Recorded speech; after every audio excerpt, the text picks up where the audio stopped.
मौत को छूकर टक से बाहर आ गया। नवंबर 2018 में वायुसेना का एक विमान दुर्घटनाग्रस्त हुआ जिसमें ट्रेनी पायलट बुरी तरह से घायल हो गए और 3 साल से अधिक अथक प्रयास, दृढ़ संकल्प और उनकी जिद से उन्होंने अपने आप को एयरफोर्स में एक काबिल ऑफिसर साबित करने का ऐतिहासिक मुकाम हासिल किया। 2018 में अपने ट्रेनिंग के दौरान जब उनका विमान पूरी तरह दुर्घटनाग्रस्त हो गया और 2 साल से अधिक समय तक उनका अस्पताल में इलाज चलता रहा, उनके शरीर पर लकवा मार गया, फिर भी वे भारतीय वायुसेना में शामिल होने और अपने कर्तव्य को निभाने के लिए दृढ़बद्ध रहे। आइए जानते हैं किस तरह फ्लाइंग ऑफिसर योगेश यादव ने अपनी शारीरिक क्षमता में कमी के बावजूद सेना में शामिल होने की इच्छा जाहिर की और अपने अथक प्रयास से अपने आप को कैसे साबित किया कि रक्षा मंत्रालय ने आखिरकार उन्हें अपना वायुसेना में फ्लाइंग ऑफिसर नियुक्त कर ही लिया, जो कि भारतीय वायुसेना के इतिहास में आज से पहले कभी नहीं हुआ। फ्लाइंग ऑफिसर योगेश यादव, जिन्होंने अपनी स्कूली शिक्षा एक प्रतिष्ठित स्कूल सेंट जेवियर स्कूल भैरोड से 2013 में पूर्ण की और बाद में एनडीए ज्वाइन किया। एनडीए की ट्रेनिंग के बाद 2018 में वह भारतीय वायुसेना से जुड़े। इसी बीच तेलंगाना डीडीगुल स्थित वायुसेना अकेडमी में पासिंग आउट परेड से कुछ दिन पहले फ्लाइंग कैडेट योगेश यादव प्रशिक्षण के दौरान विमान में खराबी होने के कारण उनका विमान दुर्घटनाग्रस्त हो गया और उन्हें वहां से एयरलिफ्ट कर अस्पताल पहुंचाया गया, जिसके कारण उनका प्रशिक्षण अवरुद्ध हो गया। अब देखते हैं कि प्रशिक्षण के दौरान विमान दुर्घटना के बाद क्या हुआ। फ्लाइंग कैडेट योगेश यादव भारतीय वायुसेना अकेडमी में विमान प्रशिक्षण के दौरान अपना प्रशिक्षण पूरा करने के लिए विमान प्रशिक्षण ले रहे थे। इसी दौरान अपनी पासिंग आउट परेड से मात्र 10 दिन पहले यानी 28 नवंबर 2018 को उनका फाइटर जेट यानी किरण ट्रेनर एयरक्राफ्ट, जो जमीन से मात्र 200 मीटर की दूरी से उड़ा रहे थे, तभी अचानक विमान में तकनीकी खराबी होने के कारण उन्हें एयरक्राफ्ट से इजेक्ट करना पड़ा और बाद में उन्होंने पैराशूट से जमीन पर छलांग लगा दी, जिसके बाद उनके स्पाइनल कॉर्ड में गहरी चोट आई, उनका पैर भी टूट गया और शरीर में अन्य कई चोटें आई। इस हादसे के साथ ही अब योगेश यादव के पायलट बनने का सपना टूट चुका था, क्योंकि इस हादसे में उन्हें गंभीर चोटें आई थी और उनकी कमर के नीचे का पूरा हिस्सा लकवाग्रस्त हो गया था। लेकिन यादव हार मानने वाले व्यक्ति नहीं थे। वह अपना प्रशिक्षण समाप्त करने और वायुसेना में शामिल होने के लिए दृढ़ थे।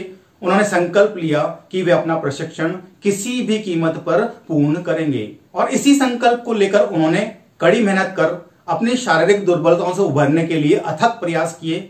वर्षों की कड़ी मेहनत, धैर्य, दृढ़ संकल्प और दृढ़ता के बाद उनके स्वास्थ्य में एक बड़ा सुधार हुआ। इसके बाद योगेश यादव ने अपना शैक्षणिक प्रशिक्षण पूरा किया और एक फ्लाइंग ऑफिसर के रूप में भारतीय सेना में शामिल हो गए। लेकिन इस हादसे के बाद उन्हें लेखा शाखा में अधिकारी नियुक्त किया गया। इस मौके पर भारतीय सेना के air chief marshal VR Chaudhary ने भी उन्हें बधाई दी। रक्षा मंत्रालय के रिकॉर्ड के मुताबिक देश में 1985 से अब तक 448 विकलांग कैडेट हैं। आमतौर पर वायुसेना के नियमों के अनुसार यदि कोई अधिकारी या कैडेट चिकित्सा मानकों को पूरा नहीं करता है तो उन्हें सेवा से छुट्टी दे दी जाती है। लेकिन योगेश यादव के दृढ़ संकल्प, भारतीय वायुसेना में काम करने की इच्छा और अपने लक्ष्य को लेकर अथक प्रयास करने को देखकर उन्हें फिर से भारतीय वायुसेना में शामिल होने की अनुमति दी गई। आखिरकार उनमें इतनी हिम्मत, इतना साहस और जज्बा आया कहां से? इस विषय पर योगेश यादव का कहना था कि माता पिता, भाई व सभी साथियों का भरपूर प्यार और सहयोग रहा। दूसरा, उन्होंने जो क्रेडिट दिया वो सेंट जेवियर स्कूल भैरोड के द्वारा दी गई शिक्षा को दिया। वे कहते हैं, अगर मुझे कोई अपना परिचय देने को कहता है तो मेरे पास सिर्फ 2 ही शब्द होते हैं।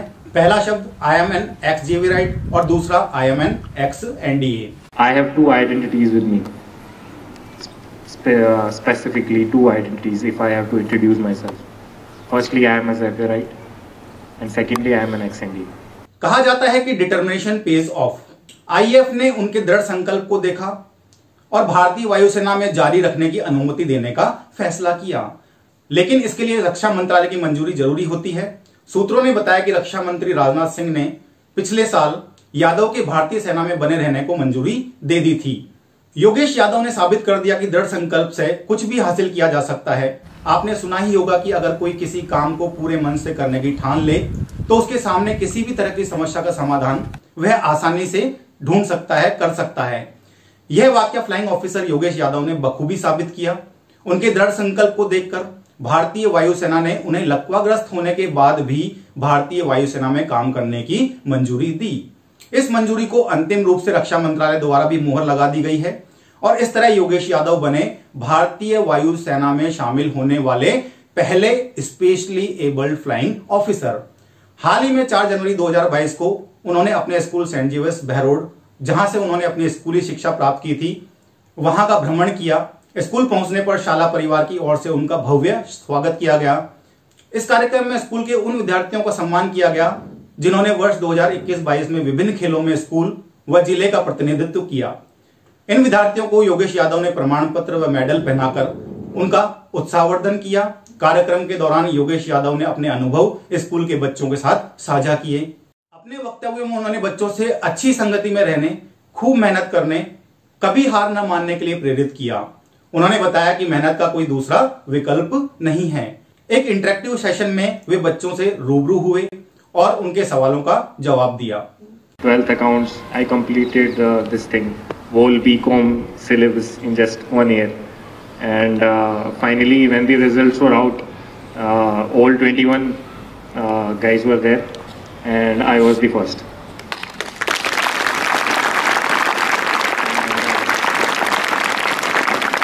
I came back with a trophy, thanks to Xavier's.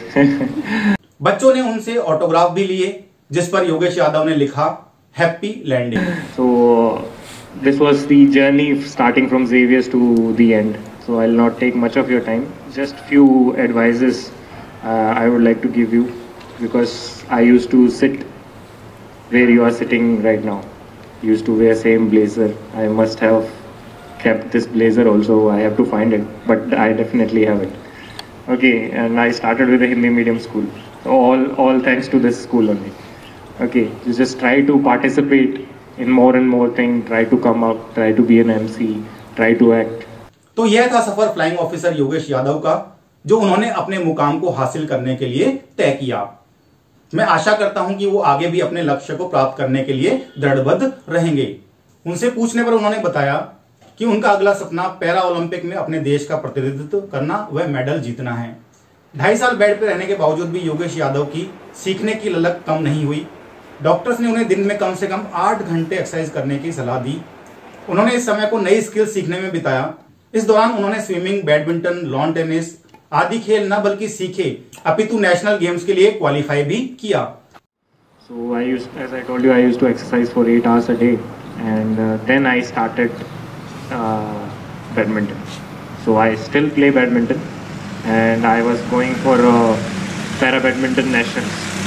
So I was cleared for nationals through the services team, but I still play badminton, and I was cleared for nationals, but unfortunately I couldn't go because of the COVID, the lockdown restrictions, so I couldn't go. So yeah, I play badminton, I play table tennis, I do swimming. Okay, I swim also. Okay, just with my hands I swim. So it's nothing is impossible. Okay, life has struck you down. It's not that you will stay down itself. Okay, it's on you how you lift yourself up. उनका नजर अब para Olympic podium पर है।